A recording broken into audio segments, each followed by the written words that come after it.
Actually, on the first day when I walked into Mythbusters, we were upstairs in the office, and there was this explosion. He had a vacuum chamber that just ruptured, like catastrophic failure, and he was just standing there around this garbage can shaped thing that had a huge hole blown into it, and it was crushed like a soda can. That's when I knew, wow, this is going to be a fun place to work. That was like the first day. Eric, welcome to Try This at Home. Thanks for being here, man. Thanks for having me. Hi, Cliff. Hi, Harrison. This is I really enjoy your podcast. I just came across it, and it's fun to listen to.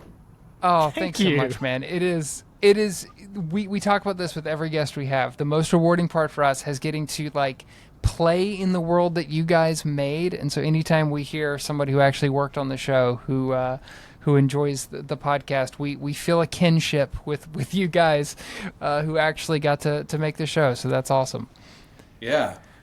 I'm sure, like a lot of people that may be on this show previously and may be in the future, it was a high point in my career. This was a really fun gig to have, and I had it for a long time. It'll be hard to beat that stretch of work. How often, for those of you, and we'll go through your whole history on the show here in a little bit, but I'm so curious for you now, can you go 2 or 3 days without hearing about Mythbusters? Is that possible? At my new workplace, no, it's very difficult not to hear about it. But yeah, I've gone for long periods of time and no one says anything about it, and then I'll hear about it tons of times. The show has legs. People are still talking about it occasionally, I guess. I feel like it's one of those shows, one of the reasons we wanted to do the podcast was it's one of those shows that comes in waves, and I feel like there's a wave right now. Obviously, Carrie and Tori have their awesome podcast. I feel like people are talking about Mythbusters again, so it's great because we kind of grew up with the show and loving it for so long. So I'm glad to know that the attention has come back. That's awesome. Yeah. I'm surprised, but people seem to like it. I think we really had lightning in a bottle, so to speak. Really caught something really original and very real. It felt real. It felt real to us making it, and I think it feels real to the viewers. It really does. It feels like, I think that's part of, to go back to about, getting to meet you guys who worked on the show. We already kind of feel like we know you guys, even though we don't. Because the show was so real and so much of who everybody was. It feels like, to us at least, that was on the show. That actually made it in the show. Was that how it was when you were working on it? Yeah. The cameras were rolling all the time. It was very rare that the cameras weren't on something. Because even if everyone's quiet and just building stuff, you never know when that spark of creativity or innovation may happen.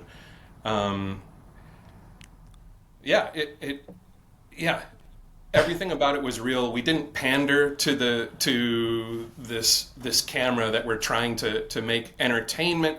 We're just trying to make a good show. And none of us took that lightly. We all knew it was having fun.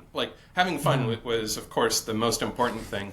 But we also wanted to be true to whatever the style of the show was, which was reality and critical thinking.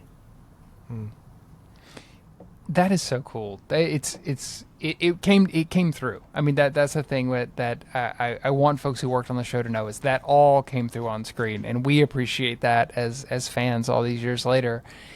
Before we get to the boots on the ground Mythbusters days, though, like so many of the Mythbusters creators, you have such an awesome backstory. Even before Mythbusters comes in, where does the whole entertainment world start for you?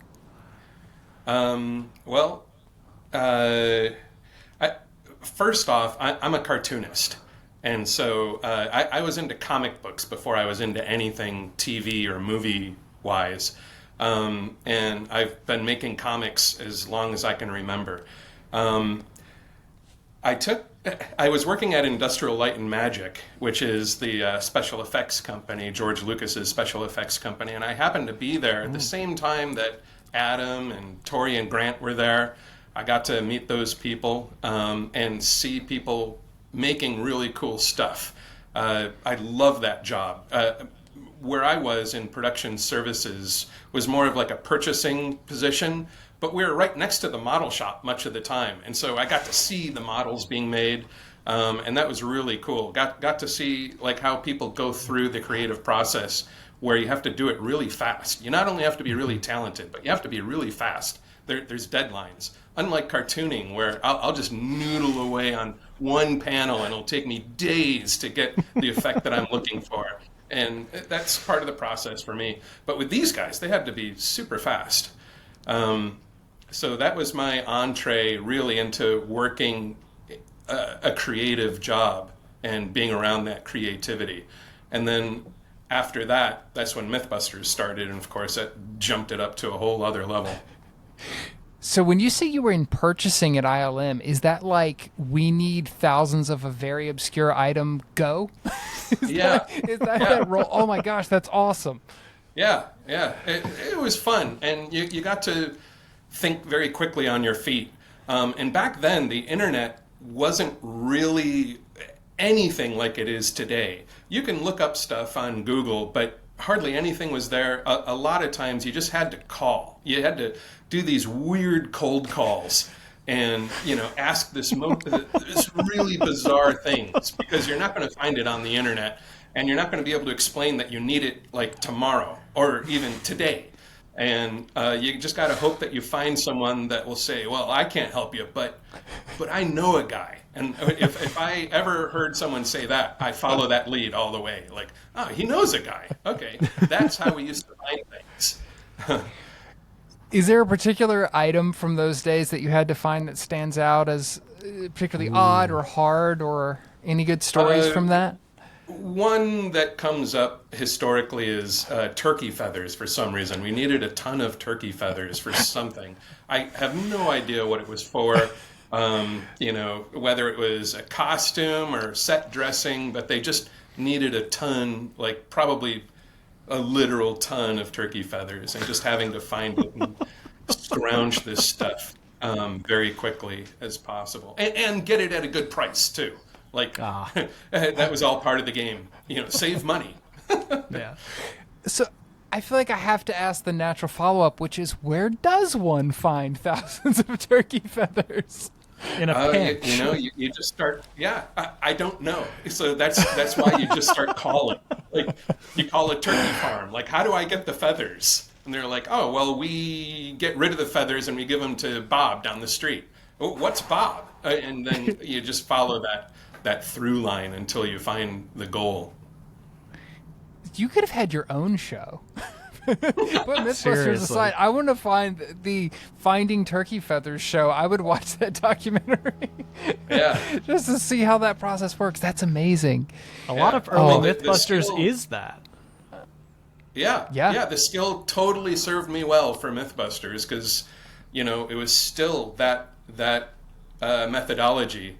Having to find weird things that aren't advertised anywhere, let alone on the internet.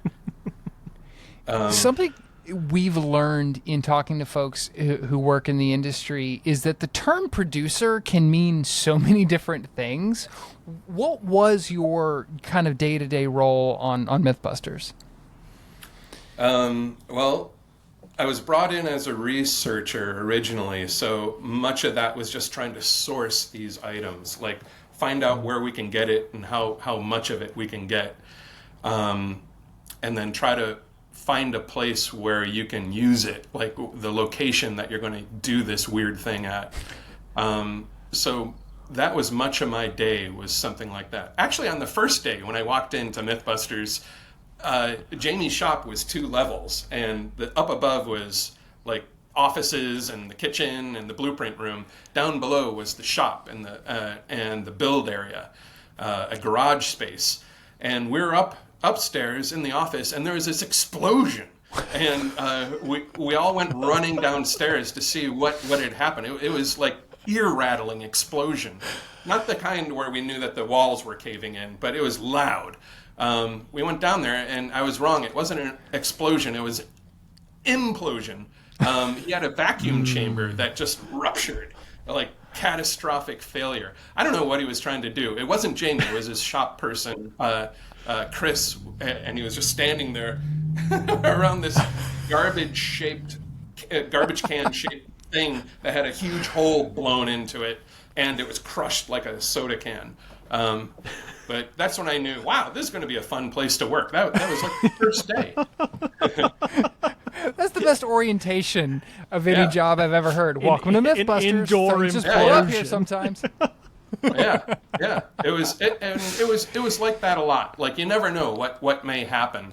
A weird thing was the steam machine gun. It was a Confederate war machine. It was a machine gun powered by steam, and we made that in the shop. And it was very strange when we were powering it up. It had this weird noise, and we didn't know what it was. I didn't know what it was. Jamie might have had some theories for what it is, but I forget what those are. But it was just this weird tone, like ooh. And while it was building power to utilize the steam that would shoot out these ball bearings, and that I remember that sound being a terrifying sound. So we didn't know it was like a harbinger of death that may be coming for us at any moment. Didn't know if something was going to explode or not. Wow. You Am never I right can in saying I tell. believe you took? Exactly. I believe you told me when we first spoke over email that you started at the same time as the build team. Is that right? Yeah. I think we were all there on the same day getting started. So that would have been Scotty and Carrie and Tori. I think Peter Heap was there that first day too. And there were several other people that were just getting started. But I think that the powers that be figured out that they needed more people to produce more content. And so I was brought in during that time. I think this was March of 2004. And I stayed there till the end, till I think we filmed our last thing in late 2015. So like 10 years ago now. So that was a good long time.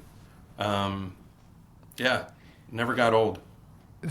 So that is the period for our listeners. They may know that is the period of the show that we have just kind of come through in our last season. Is the introduction of the build team, the introduction of Grant, the show kind of growing up in a lot of ways and becoming the show. When you came on with all of that starting, it feels like in watching the show that, like I said, it was kind of growing up and going from a handful of people making this thing we don't know what it is. How established was the show when you started, or what was that evolution like at that point in the show? I knew about the show before I started. I had seen like one, maybe two episodes on TV before I got involved with it. So I knew it was out there, but it wasn't near the juggernaut that it became. It was this thing that was, if my memory serves correctly, it started off kind of slow. The weird builders and maker types, I don't even know if we called them makers back then. They were just weird shop people, welders that would go out to Burning Man or something, but not always. People that just were handy and liked to do strange things, maybe do weird things to their car. They knew about this show because it seemed to appeal to that kind of person. But the general population, no, it wasn't there yet. But it quickly started while I was there and working on it. Like more and more people were discovering it. And I knew this because the telephone calls, again, going back to the phone, like reaching out for things. In the early days, it's like, Mythbusters, what's that? But later on, I can't remember if it was a year in to my tenure there, it got easier. Like, oh, Mythbusters, really? What do you need? So that part of the job got more fun in a way, because I didn't have to explain everything. Like, people knew, oh, wait, you're going to be blowing this up, I bet. So it did take off. There's a great scene, I think it's in the very first pilot, that had us dying laughing when we watched the episode of Jamie calling the Air Force to ask for a bomb. Casually. Yeah, and it was like at that point the show hasn't even aired. This is just a guy. This is just somebody calling up and going, "Can I get?" And then you hear the person on the other end of the line go like, "I'm gonna have to call you back." Yeah. And put you on a list. Yeah, right. Yes. Right. Yeah. I wonder how many different lists the whole Mythbusters crew was on by the end. Oh yeah, I know. Yeah. Yeah. Some of them may have ended up on recruiting lists by the end. No kidding. I had some skills. Was there anything in those early days that you remember in terms of finding or an episode where you kind of went like, "Oh, okay, I'm in this now," or I'm fully I've been through the explosion. Now I've done an episode and I know where I'm at. Yeah.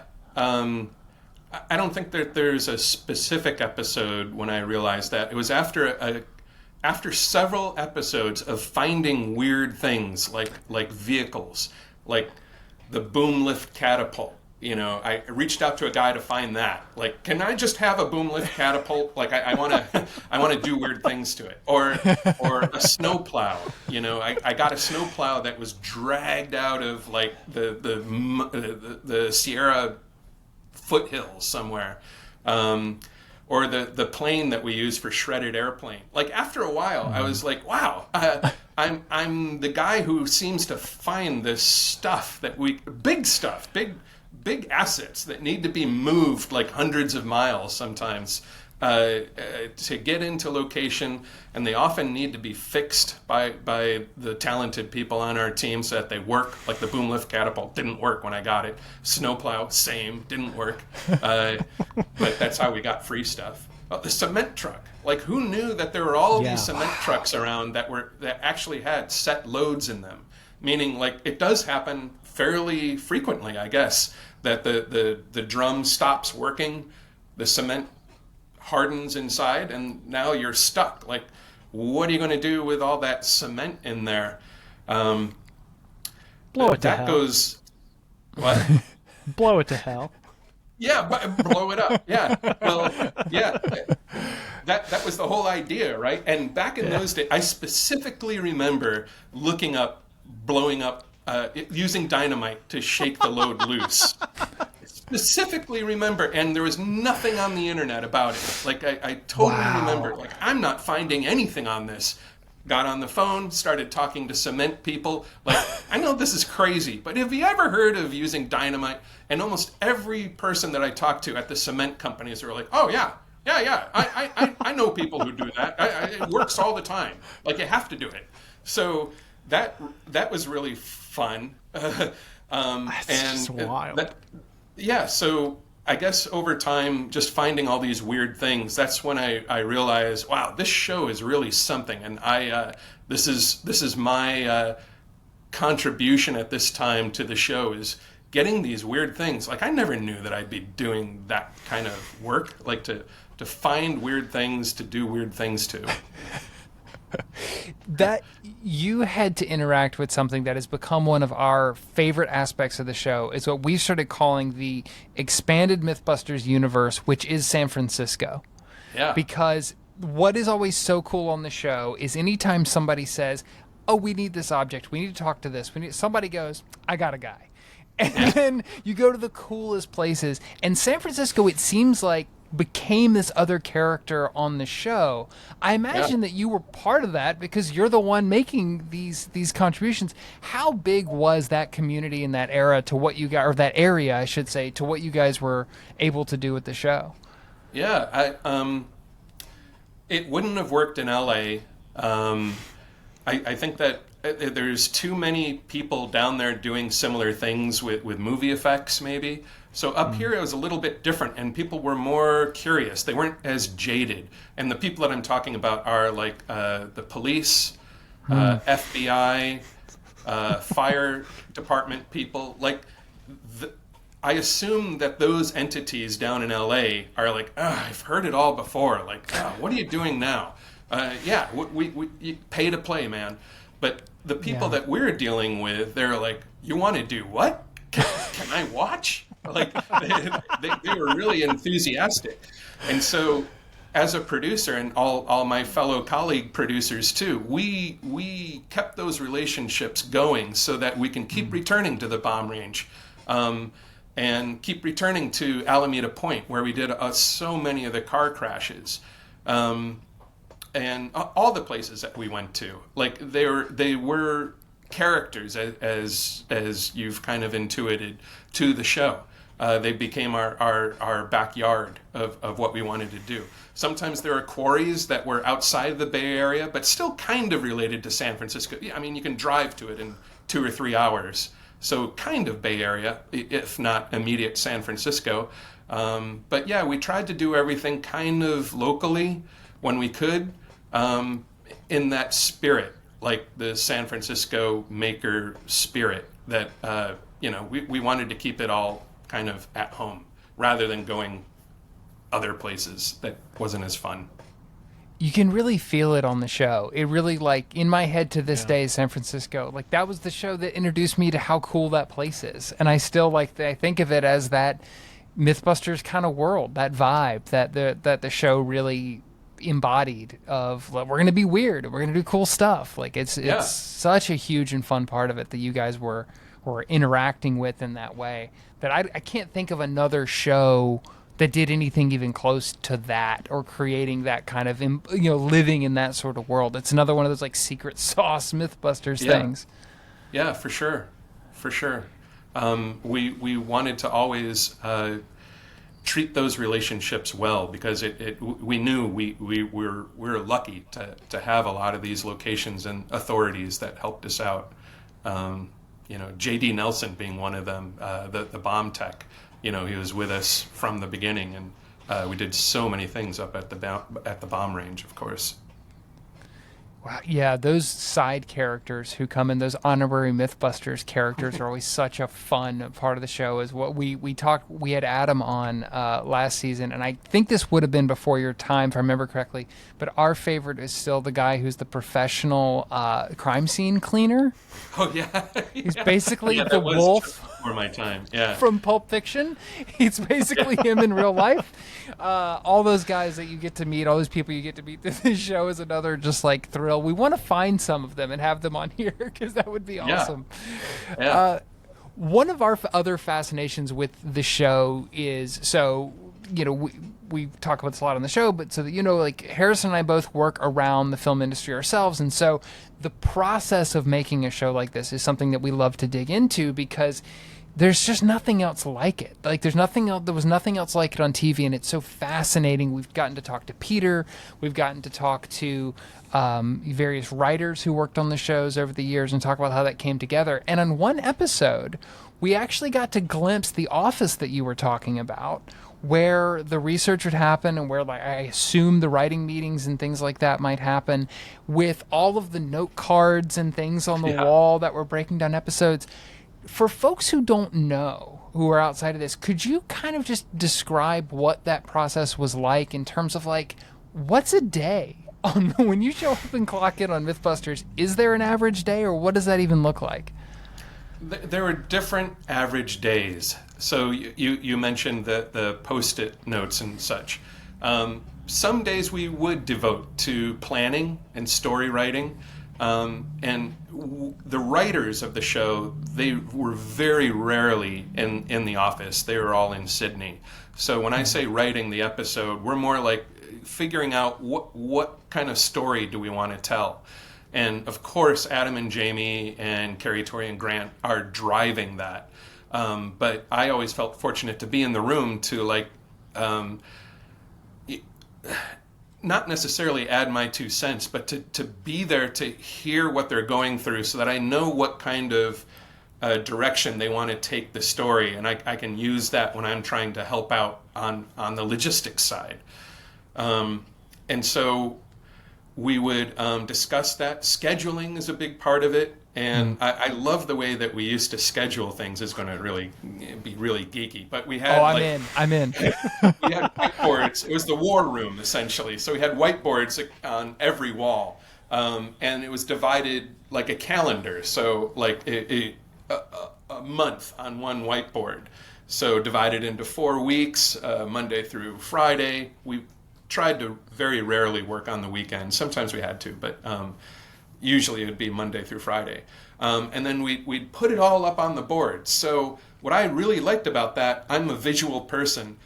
I can just look around and see, okay, what are we doing 3 weeks from now on Tuesday? Like, and I could see what it is because someone had scrawled in like, oh, we're going to the museum, Monterey Bay or something on that day, and I could see it immediately. And also the shop guys can too. If they're working down the shop and they want to know like when does this build have to be ready, they can just come upstairs and visually see it. Like, oh, it's going to be ready next Monday, and that to me really worked well.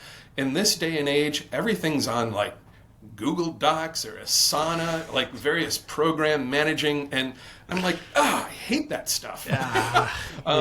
I want to just see the schedule in front of me. It's almost like a 3D calendar that I'm living in, and I could just see the days. It really helped me, and so that was important to get everything squared away schedule-wise. And then after those writing meetings and scheduling meetings, we'd throw in a few safety meetings too, where we'd talk about safety. And we did have an outside company who would help us with that. The people that would write off the liability. So that was part of it. We did take safety very seriously. I know it kind of looks like people are doing dumb, reckless things, but that was almost never the case.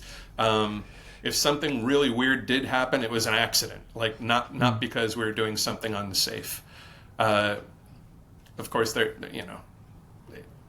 there's unsafe things and then foolish things too. But we tried to be safe. And then when we would actually we'd do a story one week, like it was basically front loaded so that a lot of the grunt work building is being done on Monday, Tuesday, and then we head out to a location Wednesday, Thursday, give ourselves Friday as an extra padded day just in case something went awry. So it was generally like that on a weekly basis. And I'd be working on one story for that week, and then another producer would be working simultaneously back in the office setting up the next week. And we just leapfrog like that. Because it's hard to set up a story when you're out in the field. It's a little better to get everything going when you're in the office.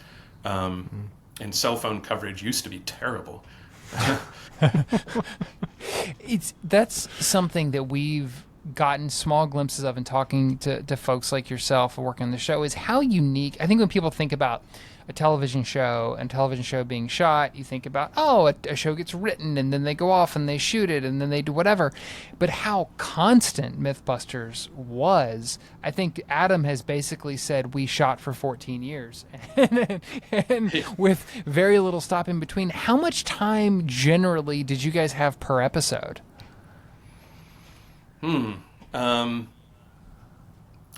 We would try to shoot it, if my memory is correct, like ideally in 2 weeks. That's incredible. Yeah, but that doesn't account for all the prep beforehand that research is going into it and setting up everything, so that by the time that we're ready to shoot, we have 2 weeks to kind of grind through. So if it was a simple story that can be done in the shop, less time. But if it's something that requires the crew to travel and we need like FBI agents to help us with sourcing info, it could take longer, and those need to simmer for a while. They need to cook. I just want to see that call sheet with FBI agents listed. Oh yeah, they existed. Yeah. Oh, that's so cool. That's just such a fun thing to think about in shooting the show. A lot of our listeners and viewers of the show may not be super familiar with what the behind-the-scenes producers do, but they will be very familiar with the blueprints that became such a huge part of the show and that you were a massive part of. In the early days of the show, if we have our research right, Adam and Jamie did most of the blueprints. I think Adam did a lot of it in those earliest episodes. If you watch the pilots, you can see them kind of create the blueprint idea, where all of a sudden they're doing it and they get a shot and you kind of realize like, oh, that's actually really helpful. At what point, after you're working on the show and you're finding all this stuff and you already have a full-time job, does somebody go, "Hey, we have a cartoonist. maybe we should ask Eric"? How does that start? Yeah, that you're exactly right. That's exactly what happened. And I don't remember who it was. It was probably Adam who said, like, "Hey, Eric should be doing this." And I honestly don't even remember exactly when it happened or what the first one was. I want to say it was within my first year of being there. Because you're right, Adam and Jamie were doing it for a while, and then Carrie, Tori, and Grant also did it for a while. And they're all good, including Jamie. They're all great artists. We know that Carrie is an artist. People generally know that Tori and Grant are also artists, that they can draw. And Adam, of course, but Jamie too. Like, wow. Yeah, they're all artists and they can all get it down there. But their time was more valuable than mine. So they're like, "Oh, he can do it. So he can take this over." And at first I was like, "Oh yeah, cool, I'll do it." But then I realized, holy shit, I've got a lot of work to do, and like now I got more to do. So I did it. I did it for a while. I won't say begrudgingly. I did enjoy doing it. It was fun. But after a while, like maybe the second year of me doing it, Adam said, "Eric should be getting paid for these blueprint drawings." Oh, like, no. Yeah, okay, yeah. Good idea. So I got a little bit of money each time I completed one. So I had a little extra fun money from the blueprint drawings, and I started to have even more fun with it at that point. Yeah. After you're not doing it for exposure alone. Yeah, right. I think the first one might have been, I have it in my mind that it was either a Western myth or a gunslinger myth. I have in my mind, I think it was a guy on horseback with a cowboy hat was the first one that I did, but I could be wrong about that. Oh, that's so great. I'm sure at first it was part of the show and we're shooting it. At a certain point, though, the blueprints became really a huge part of the storytelling of the show. Like, there's all these things that are very difficult to get into people's heads of what we're going to do or what we're talking about. And we've seen as the show has gone on, like, oh, wow, the blueprints are actually now helping us visualize what this is supposed to look like so we know if it's busted or not, or so we can imagine and get this in our heads.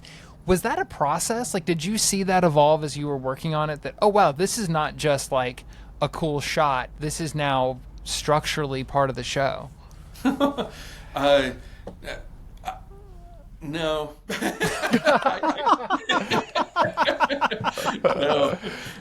I was just trying to draw fun pictures. Usually very quickly because, like I said, I had another job to do. So I would just try to steal time with a cameraman, because I got to take him away from his job too, so he can shoot over my shoulder as I do this. So I wasn't trying to make any points clear. I would leave that to the host and voiceover and Rob Lee to show the viewers like what's really happening. I was just trying to. It was basically illustration was what I was doing, and just putting a fun bit in there that will lead people into the story. If it had to do with a car crash, maybe I'd draw a car crash, and I would try to work Adam and Jamie into it occasionally. They were very fun to draw, and they're very easy to draw because they're cartoonish. And I mean that like with great fondness. Jamie's very easy to draw. You just put a beret on and the glasses and the mustache, and you're like 9/10 of the way there. And same thing with Adam too. So it was always fun putting them in the drawing in some way. And I tried to do that with Carrie, Tori, and Grant too, a little later. And at some point, it started less being like a part of my job, and more like I was trying to think of it artistically, like, oh, like I'll try to go really all out on this one. And I'm thinking of the Flying Guillotine episode, and this is way further like than where you guys are in your watch series right now. But I drew Carrie, Tori, and Grant on, like, it wasn't a small drawing, it was a giant blueprint drawing. And Tori was getting decapitated and by a sword. I really took my time with it, and that was like every once in a while I'd go next level with the blueprint, or in my mind, next level with the blueprint drawings. It was totally fun to do. I had such a great time doing those. It's, I genuinely love your honest answer that no, you weren't thinking about that, because it reminds me of how we on this show ascribe meaning to things that probably wasn't there at the time. But I was thinking about this today. It hit me, like, our podcast logo is based on the blueprint table. Right. And like I have it's up here out of the shot. I have an old a Mythbusters board game that a listener sent us. It's designed like the blueprints. Like, that did really truly become part of, like, the iconography of the show. And having somebody who is a cartoonist who's thinking about it that way, like illustration, like iconography, to me seems like that's the voice. Like, you're a big part of the voice that made that happen. So we read into things, but also I think you are a massive part of that, the imagery that has persisted in this show all these years. Oh, thanks, man. Yeah, it is. It's quite a visual image. That color with the silver Sharpie on it, it totally reads. Yeah. Blueprint drawing Mythbusters. Yeah, like even the thumbnail. I'm looking at the thumbnail of your show on the screen right now. And just that, like, oh, that's Mythbusters. Like, yeah. I think I've told this story before, but on the podcast, but Mythbusters is such a huge inspiration for me. It was the reason I wanted to go into TV, which is now what I do. And a couple of years ago, I found one of the first things I ever made. And when I found it, I was watching it, I was laughing. So I was like, wow, I completely ripped off the way that Mythbusters was shot in every way when I was making this. And part of it is illustrated blueprints of various ideas that we were trying to get across. And so it's like, I'm realizing as I talk to you, like, wow, that is so full circle. So thank you for giving me something to rip off years later. Well, these things go in waves. So, like, enough people have forgotten about it by now. It's yours now. Do with it as you will. Well, speaking of as things go on and things go on in waves, I'm sure that listeners would love to hear a little bit more about what you've been up to since the show, and specifically, as we said at the top, you've done a ton of comics, including one that got nominated for an Eisner, which is amazing. Could you tell us a little bit about your comics work and what you're up to today? Yeah, well, comics are weird for me because I've never been able to make a living doing comics, even though it's the love of my life. I can't make money at it. But kind of like, are you guys familiar with Prince Namor, the Submariner? Oh yeah. Sure. Okay. The theory, I think, is that when he spends too much time in the water, he kind of goes crazy and he wants to take over the world, from the surface dwellers. And then if he spends too much time on land, he kind of goes nuts and he starts fighting everyone. And I kind of feel almost the same in that if I'm not drawing comics for a long period of time, I start to go crazy to the point of I got to stop what I'm doing because it's not working for me and I need to do some comics. And this has happened to me several times in my career where I'm like Industrial Light and Magic. I had gotten a couple comics published at that point, and I thought, I gotta quit my job and start doing comics now. Which is dumb. It is dumb. And so that's how I ended up back on Mythbusters, because I needed work because I wasn't making money at comics. with Mythbusters, it was really cool because in between shooting blocks, like we'd shoot and shoot and shoot for many, many months in a row, and then we'd have some time off. And during that time off, instead of scrambling to try to chase other work, freelance work, I would just do comics. And so that's where I was able to do most of my comic creation, is during this downtime from Mythbusters. And luckily I didn't have to quit my job to do it because they had these built-in time off periods. After Mythbusters stopped, I did have a little bit more free time to do comics. So I've had a couple graphic novels. You mentioned yeah, I was very happy that got an Eisner nomination. That was cool. I wish I had more time for it. But eventually I have to go back to work and make a living somehow. I went after Mythbusters, I got into tech at Google. Specifically at Google X, their rapid prototyping arm. And that was fun, working with a lot of innovative people. In fact, there were people there from Industrial Light and Magic and from Mythbusters. Oh, so, wow. It was pretty cool. I worked there, and then after that, I had more time off and did more comics. And my most recent one is called Damned. And that one came out last December. And pretty much after Damned came out, I got another job. I'm back into production now with something you mentioned. If Mythbusters comes up in conversation, it does now at my new job, which is I'm working at Mark Rober. He's a YouTuber that does like a lot of science-based stuff, very much like Mythbusters. And so I'm there doing many of the same things that I did on Mythbusters. In fact, well, I probably shouldn't say, but we had one show that was very much like Mythbusters just very recently. It hasn't been published on YouTube yet, so I probably shouldn't say anything. But you'll know what I'm talking about when it finally does come out later this year. That is so cool. It's so funny to hear you say that. I think it was when we had Adam on, we talked to him about if Mythbusters in the same kind of scope or form existed today, I feel like it would be on YouTube because it has that vibe, that community that I think Mythbusters is part of creating. It makes so much sense that would be where your skills would lead you at this point. That is so cool to hear that you're still out there and following that trail that Mythbusters kind of started and that you were a huge part of. That's awesome. Yeah, I'm digging it.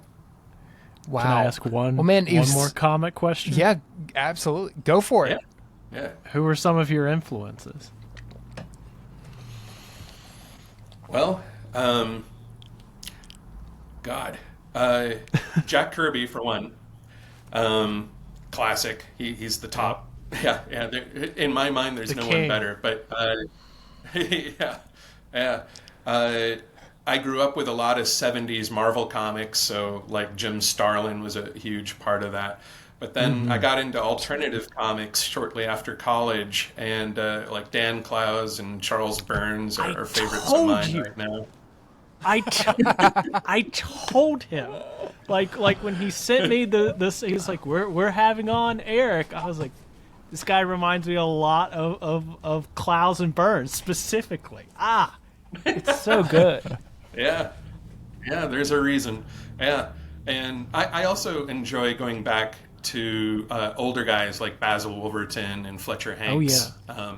There's so much good comics out there. Like you can just keep going back and finding more and more that hasn't been looked at in any serious way in decades and decades.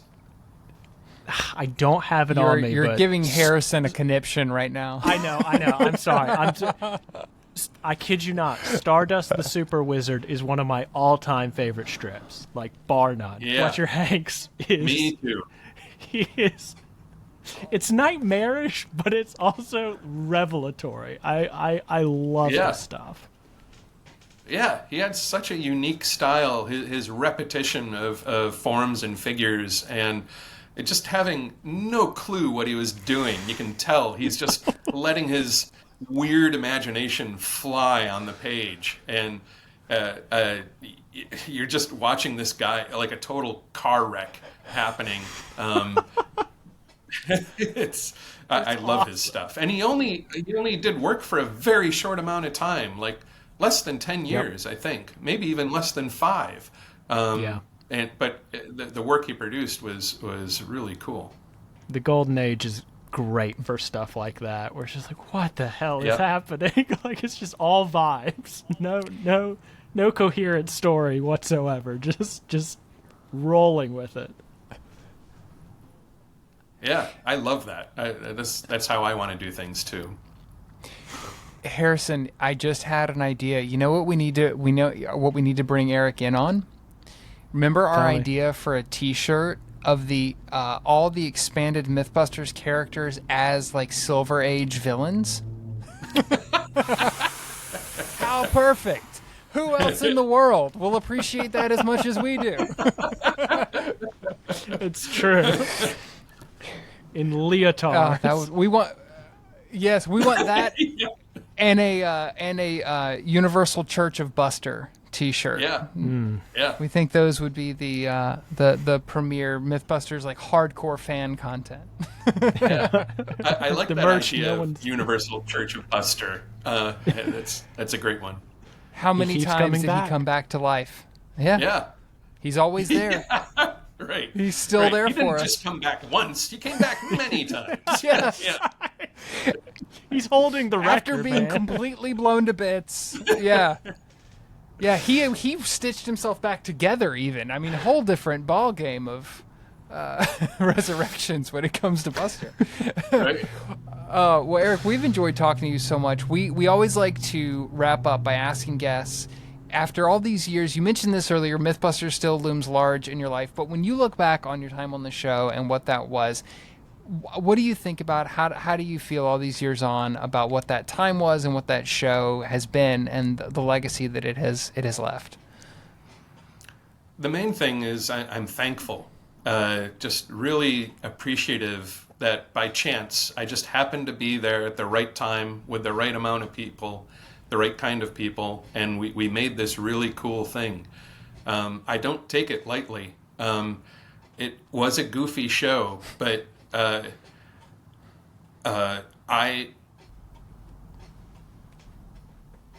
grew along with the show, like we all did, and we all were going toward the same mission. Again, no one took it lightly. We all wanted to be respectful of the science and of our viewers, and we weren't under the belief that we were making science, we were making entertainment, but we wanted to be true to the feeling of being real, authentic. We wanted to make an authentic show. No one was acting. Adam and Jamie are Adam and Jamie. Like, who you see there is exactly who they are. And that's the same for Carrie, Tori, and Grant, same for Scotty and all the others, same for all of us. No one was putting on airs or just there for, clocking time. Everyone was there on a mission, and we really enjoyed that mission. Man, it's so cool. Well, it shows. It shows in what you guys did, and we appreciate what you guys made and for letting us get to learn a little bit about it and play in that world. If folks want to find you or the work that you're doing now, where can they go? Wow. I don't really keep up with my social media stuff. And my LinkedIn is way behind, and even my website is way behind. But I do have a website. It's erichaven.com, and that will point you toward some of my published works if you want to check out any of that stuff and where you can buy them. And I'll try to update my LinkedIn so people can find me there. That's awesome. Well, Eric, thank you so much for your time and for joining us on the show. This has been a blast. Well, thanks for doing this, and thanks for having me on. This has been a gas. Thank you so much.